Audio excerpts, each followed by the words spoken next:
rahasianya. Kenapa? Kemudian di torikoh itu sudah jelas ininya, tahapan-tahapan. Jadi torikoh itu ilmiah sekali. Hakikat sudah mulai kemudian, dia kaedah-kaedah, tapi sudah mulai tidak beraturan. Dia kaedahnya begitu aja. Nggak jelas mana permulaan dan mana akhiran. Itu ilmu hakikat. Ilmu hakikat gitu ya. Awaluhu akhiruhu akhiruhu awaluhu.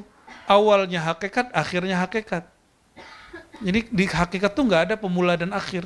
Semua sama itu. Tapi torikoh tuh ada tahapan. Inilah tahapan yang Nabi ajarkan.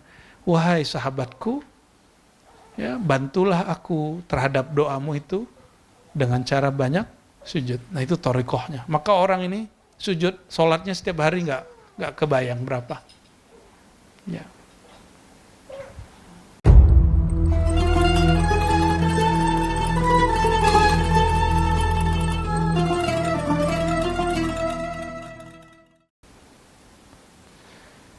Tapi beliau tetap mengatakan, a'inni, tolong aku terhadap dirimu untuk bikasrotis sujud. Banyak-banyaklah sujud.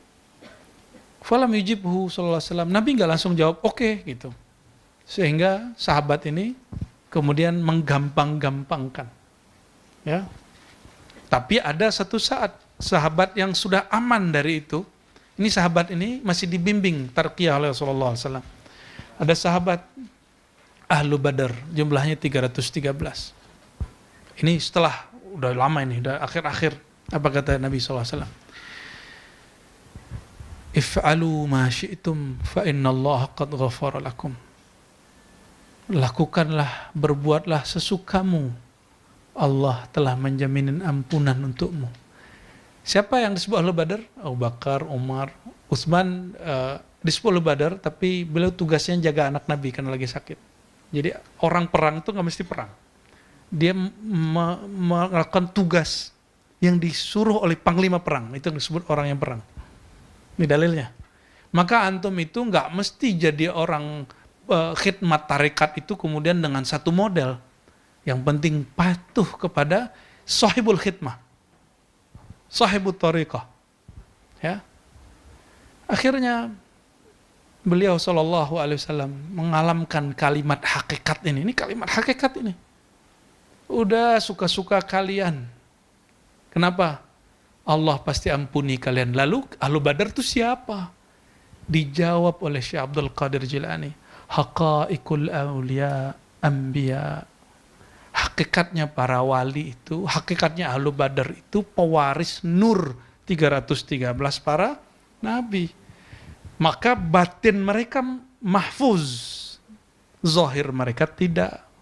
Batin mereka dijaga dari selain Allah, zahirnya mungkin masih maksiat. Kenapa Allah ampuni? Dalil Qur'annya apa? Yaghfiru ma duna dzalik. Selain syirik Allah ampuni, benar enggak? Ahlul Badar tidak ada syirik satu noda, satu tetes pun enggak ada. Itu Ahlul Badar.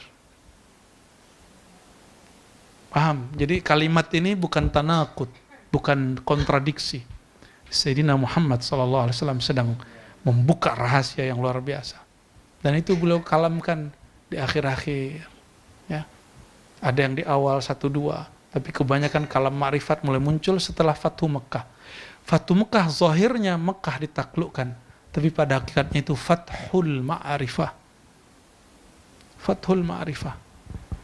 Karena Mekah itu disebut Ummul Qura wal itu artinya induk. Ummul Qura, induk daripada kampung-kampung ma'rifat. Ya, maka orang yang di kolbunya ada wadah untuk ma'rifat pasti rindu ke Mekah. Betul nggak? Pasti rindu. Dan kita memohon kepada Allah Subhanahu wa taala semoga kita nggak menggampang-gampangkan ya, tasahul bahasa Arabnya apa? Gampang-gampangin. Wah, guru aneh mah ahlullah waliullah kutubuz zaman. Kita mah nggak usah wiridan, norak. Orang yang begitu, dia nafas dia sudah wirid. Nafas dia sudah wirid. Kalau nafas ente sudah jadi wirid, ente nggak perlu wirid. Kenapa? Wiridnya sudah intilakan, irtijalan, irtihalan. Ya, sukun wal harakah sawa, ya. Ente diam ente udah wirid. Kenapa? Dia sudah bersama dengan yang diwiridkannya. Ya. Oleh karenanya, karena belum semua sampai di sana. Beramal. Selevel Nabi, Nabi udah ketemu Allah kan? Kenapa masih sholat 11 rakaat setiap malam? Ada ente yang lebih tinggi dari makom Nabi sallallahu alaihi wasallam sehingga nggak sholat lagi? Ya, tapi jangan ngomong begini. Ya, masa wali nggak sholat? Ente ngelihat dia nggak sholat bukan berarti dia nggak sholat. Ketipu, mata ini menipu, kan kita udah sering dengar syairnya. Ya, pandangan mata sering menipu. Pandangan hati dong. Kalau ngeliat orang begitu pakai hati. Ini Buya Asfi kan sekali kadang-kadang ingin bertanya tentang seorang guru kan, toto ngeliat dua sosok kan. Ya, kawan kita juga ada yang begitu, ditunggu-tungguin di toilet, nggak keluar-keluar, toto udah jadi imam. Kejadian itu. Ini saksinya ada, ya kan? Ente kan waktu itu ada ya? Allahumma sholli ala sayyidina Muhammad wa ala sayyidina. Mumpung orangnya sudah wafat, Hadratus Syekh itu, kayak Ahmad Jiyadi Al-Qadiri Naqsyabandi Al-Khadiri Al-Muhammadi. Beliau itu dilihat sama orang masih ngobrol-ngobrol depan masjid. Ya disapa sama orang, Ji, sholat ya terus. Tahu-tahu yang di dalam yang takbir, kan waktu itu lagi komat tuh. Yang takbir jadi imam itu orang yang disapa tadi. Bingung loh, ini siapa ya. Maka jangan coba-coba syak dengan seorang kekasih Allah Subhanahu wa taala. Wa kana Sayyidi Ali bin Wafa rahmatullah wa qadasallahu sirrahu yaqulu la tatlub min syekhika ayamnahaka al-asrar wa anta lam tatahhar min ahmalil fujjar. Wahai para murid, jangan engkau menuntut dari gurumu agar mendapatkan limpahan rahasia darinya, sedangkan engkau belum menyiapkan kesucian hatimu terbebas dari amalan orang-orang yang fasik. Jadi gak usah aneh-aneh. Gak usah aneh. Kapan antum dikasih mimpi ketemu Rasul SAW? Saat lupa meminta mimpi, tapi sedang mengamalkan sunnahnya. Dikasih. Wallahi, aqul wallahi thalatha marrat. Ya, satarah.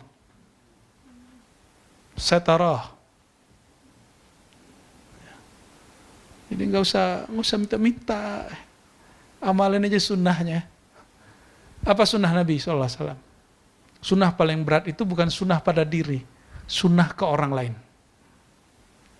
Sunnah ke orang lain. Kita disakiti, kita senyum. Kita dizolimi, kita maafin. Orang yang begitu, doanya mustajab. Maka saat doa antum mustajab, minta ya Rasulullah, as'aluka murafataka fil jannah. Tolong, jangan kalau saya mintanya nggak begitu. Ya Rasulullah, as'aluka murafaqata fid darain. Kan boleh dong beda. Ya Rasulullah, mohon izin membersamaimu di dunia dan di akhirat. Ya. Maka kajian kita, semua kajian kita, semuanya membicarakan tentang Nabi Muhammad SAW, ilmu Nabi Muhammad SAW, ma'rifah Nabi Muhammad SAW, sunnah Nabi Muhammad Sallallahu Alaihi Wasallam. Semoga kalbu kita setiap saat kebuka mengamalkan sunnahnya satu persatu. Kata Imam Nawawi, ya, amalkanlah sunnah itu walaupun hadisnya dhaif, meskipun sekali. Kalau hadisnya sahih, amalkan berkali-kali. Ya, ini dhaif nih, amalkan walaupun sekali. Siapa tahu itu beneran hadis Nabi Sallallahu Alaihi Wasallam. Ketemu nih satu riwayat, siapa yang salawat hari Jumat 80 kali, Allah ampuni dosanya 80 tahun, amalin sekali. Ah, dikit banget ente salawat 80. Salawatnya jangan 80 kali dong. Ya, dikit tuh salawat 40 itu. Minimal salawat seorang salik pagi 100, sore 100, malam 100. Sehingga 300 tambahin. Maka Allah tambahin lewat salat sunat, ya 313 lah. Seluruh jumlah ahlul badar, sejumlah para nabi, yang masyhur 313. Fa inna man wada'a al-asala fi qushuril hanzar tamarrara limararati wi'a'ihi waltabasa 'ala al-jahil anna al-asala murrun min aslihi.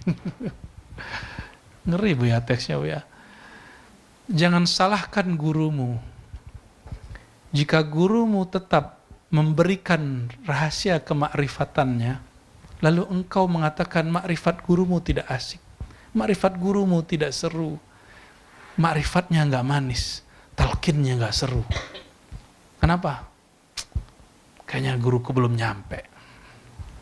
Padahal yang salah adalah wadahnya. Apa kata beliau? Coba perhatikan wahai Tuan, jika madu yang manis ditaruh di wadah yang pahit, maka dia tempatnya akan mempengaruhi rasanya. Coba taruh madu di plastik, berubah loh rasanya. Taruh madu di kaca, lebih enak rasanya. Bener gak? Orang kalau dulu buat tape, gak boleh ada yang bau-bau dekatnya. Karena itu pasti baunya nyimpen di situ. Dia masuk ke situ. Jangan salahkan. Tapi nanti akibatnya apa? Ini kita ngotot. Nah, nanti baca kitab Al-Ibriz, Abdul Aziz Dabbagh, 1 jilid ini. Dia tafsir isyarinya bagus, dan di situ ada tentang nama tinggi dan nama rendah yang kita sebut nama ruh. Bukan istilah aja. Asma ulia, asma sufla. Beliau punya kitab judulnya apa? Al-Ibriz.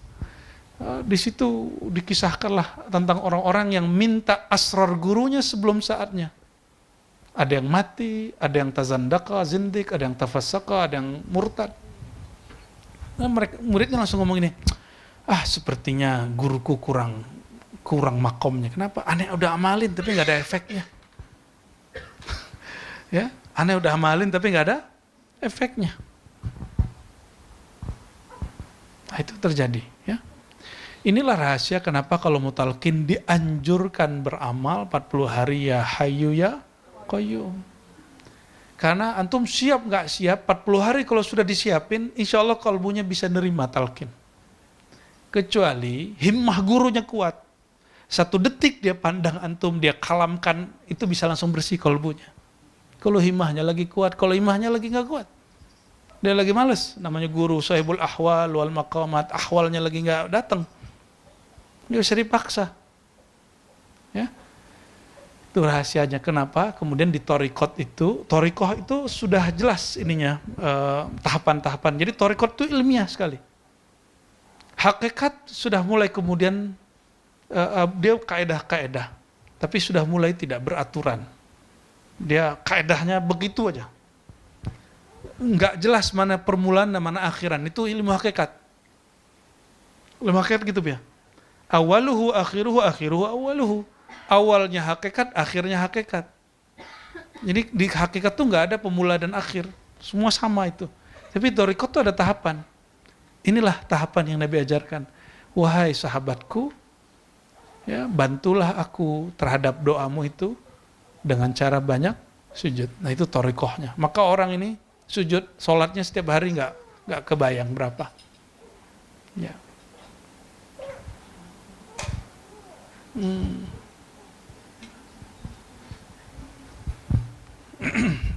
Anak kecil, baby kayak anak saya ini, mimi terus.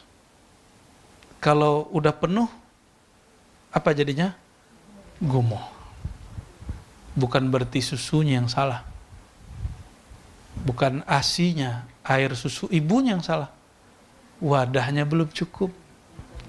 Banyaklah kejadian itu di semua majelis.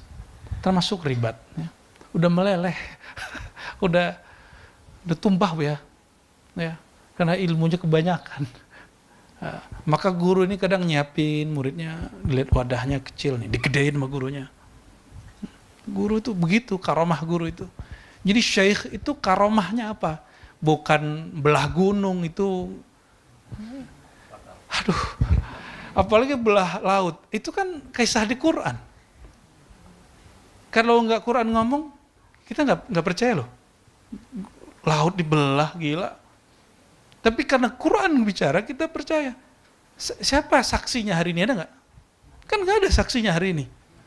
Tapi kalau ilmu di kolbu, antum sendiri saksinya. Maka karamah al-Muhammadiyah, karamat umat Nabi Muhammad SAW, itu karamatnya lebih real dan lebih abadi. Kalau karamah Bani Israel enggak. Dia hanya bil hikayah, hanya cerita. Itu sebabnya mukjizat Sayyidina Muhammad SAW itu Al-Quran. Wujudnya ada Al-Quran. Ya, Abu Abbas Al-Mursi ditanya, kenapa engkau gak nulis kitab? Apa jawabannya? Kitabku ashabi. Kitabku adalah murid-muridku. Maka selama masih ada orang ngamalin Thariqat Syadziliyah jalur Imam Mursi, Mursi murid Syadzili, itu karamah dia, ente dapat karamah dia. Yang ngamalin wirid asas dapat karamah Imam Mursi. Ya, Hikam itu murid dari Imam Mursi. Sidi Abdul Attallah Skandari, murid langsung dari Sidi Abil Abbas Al-Mursi. Ya, alhamdulillah kita sudah ziarah di sana. Dan ada juga beberapa kawan kita yang dengan basirahnya Allah izinkan memandang. Ruhaniyahnya hadir. Kan memandang itu bukan dengan mata ya. Jadi aqul lakum ayyuhal ikhwah, yang disebut memandang Nabi dalam keadaan jaga bukan mata ini. Dia jaga, tapi yang memandang tetap basirah. Jadi inilah kesalahan orang yang memfatwakan mustahil. Ini kejadian hari ini di beberapa wilayah kita, ya, jiran-jiran kita begitu, dan sebagian orang di MUI. Tapi saya lihat sebagian dari MUI oke, ya, percaya dengan bab itu. Jadi melihat siapa yang bermimpi ketemu aku akan melihatku dalam keadaan jaga. Itu maksudnya apa? Memandang Rasulullah SAW, karena Rasulullah bukan lagi fisiknya, beliau rohnya. Maka orang itu kesadaran rohaniyahnya sudah melewati kesadaran zahirnya. Orang yang begitu menyaksikan yang disaksikan oleh ruh dan matanya masih kebuka atau kepejam. Yang penting dia lagi jaga. Nggak perlu mimpi untuk ketemu orang mati. Maka Sayyidina Nabi SAW, beliau melihat Nabi Musa yang sudah mati ribuan tahun secara fisik, sholat di kuburnya, lalu ketemu lagi di Al-Quds, lalu ketemu lagi di langit ke-6. Kok bisa begitu? Karena basirahnya sudah dawam. Allahumma sholli ala sayyidina. Dan antum nggak sanggup seperti Rasulullah. Aneh nggak sanggup kayak Rasulullah SAW. Orang tiap hari nyaksin begitu. Kita dapat sir dikit aja nggak berhenti nangis, nggak bisa kerja, nggak bisa ngajar. Ya. Satu kali saya ngajar di salah satu wilayah di Bandung tentang sirah Nabi di satu sekolah. Orang-orang di sana nggak ngeh.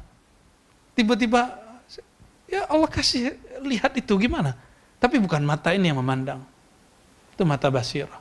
Allah yang ngasih pandangan, bukan kita yang melihat. Kita diperlihatkan. Adalah 2 menit, 3 menit gak bisa ngajar, gak bisa ceramah. Maka al-man'u atau kalau Allah menahan satu mukasyafah, suatu alam jabarut, alam malakut, itu Allah lagi memberikan anugerah alam yang lain. Ya, gak bisa kerja ini Pak, late call ini ya. Bisa berhenti pensiun muda ya. Apalagi kita yang kerjanya nggak jelas ini ya, ngampus jelas nggak ya? Jelas lah, yang ngoceh-ngoceh doang. Jadi kalau dosen, guru, mohon maaf ya, ini kita kan dosen nih, kita paham. Dosen kan guru juga, didik muridnya bil kalam, hanya bil kalam, karena dia digaji untuk ngajar. Tapi kalau mursyid, murabbi, ruh, dia mendidik muridnya bil hal, bin nazar, bid doa. Jadi guru tiap hari mereka doain antum. Tiap hari, mursyid itu tiap hari ngirim Fatihah buat muridnya. Ya, lebih banyak dia doain muridnya pada anaknya sendiri, bininya.